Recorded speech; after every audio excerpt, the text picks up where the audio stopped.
ময়মনসিংহ দেশের সবশেষ বিভাগীয় শহর ও সিটি কর্পোরেশন, সম্ভাবনায় ভরপুর এই জনপদ। কিন্তু সেই সম্ভাবনার পুরোটা বাধাগ্রস্ত হচ্ছে অপরিকল্পিত নগরায়নের কারণে।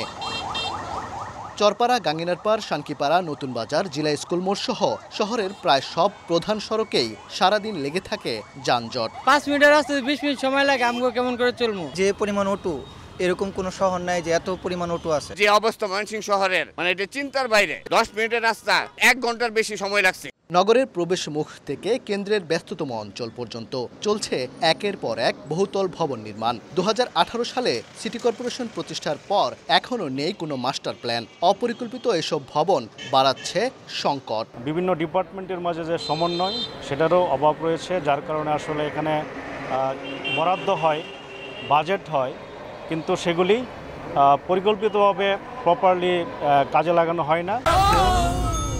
ডেন্টিস্টের পরামর্শ নাও নতুন কোলগেট অ্যাক্টিভ সল্ট।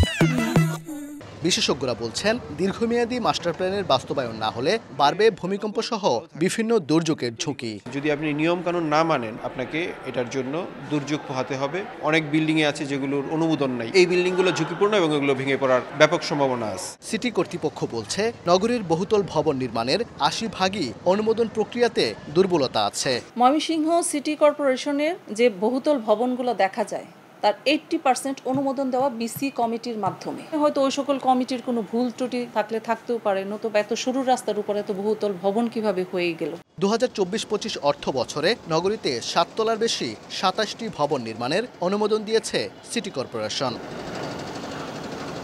পরিকল্পিত নগর ব্যবস্থাপনা ছাড়া এই শহর ক্রমে হয়ে উঠছে অচল। তবে একটি পরিকল্পিত আধুনিক নগরী গড়ে তুলতে গত 26 নভেম্বর ময়মনসিংহ উন্নয়ন কর্তৃপক্ষের গ্যাজেট প্রকাশে বেড়েছে নগরবাসীর প্রত্যাশা। ওবায়দুল হক, সময় সংবাদ, ময়মনসিংহ।